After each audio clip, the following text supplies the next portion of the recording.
Mahiwaga sa likod ng lumang simbahan. Sa isang liblib na barangay sa probinsya ng Quezon, nakatayo ang isang lumang simbahan na puno ng misteryo. Ayon sa mga sabi-sabi, may isang kayamanan na nakatago sa loob nito, ngunit walang sinuman ang nakakahanap. Isang araw, dumating si Elias, isang arkeologo na interesado sa kasaysayan ng simbahan. Narinig niya ang mga kwento tungkol sa kayamanan at nagpasya siyang imbestigahan. Sa tulong ng kanyang kaibigan na si Sofia, sinimulan nilang galugarin ang simbahan. Sa kanilang paghahanap, natuklasan nila ang isang lihim na silid sa ilalim ng altar. Sa loob nito, natagpuan nila ang isang lumang kahon na puno ng mga gintong barya at alahas. Ngunit hindi lamang iyon ang kanilang natagpuan. Mayroon ding isang lumang talaarawan na nakasulat sa Espanyol. Habang binabasa ni Elias ang talaarawan, natuklasan niya ang isang madilim na lihim tungkol sa simbahan.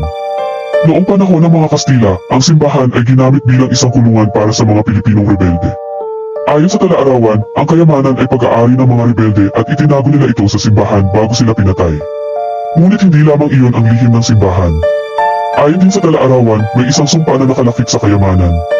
Sino man ang kumuha nito ay mamalasin at mamamatay sa loob ng isang taon. Hindi pinaniwalaan ni Elias ang sumpa at nagpasya siyang kunin ang kayamanan. Ngunit simula noon, nagsimula siyang makaranas ng mga kakaibang pangyayari. Nakakarinig siya ng mga bulong sa gabi at nakakakita ng mga anino sa kanyang paligid. Isang araw, natagpuan si Elias na patay sa loob ng simbahan. Ayon sa mga pulis, siya ay inatake ng isang hayop.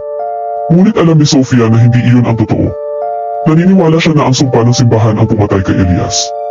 Sa takot, nagpasya si Sofia na ibalik ang kayamanan sa simbahan. Simula noon, hindi na siya nakaranas ng anumang kakaibang pangyayari. Ngunit alam niya na ang lihim ng simbahan ay mananatiling isang misteryo magpakailanman.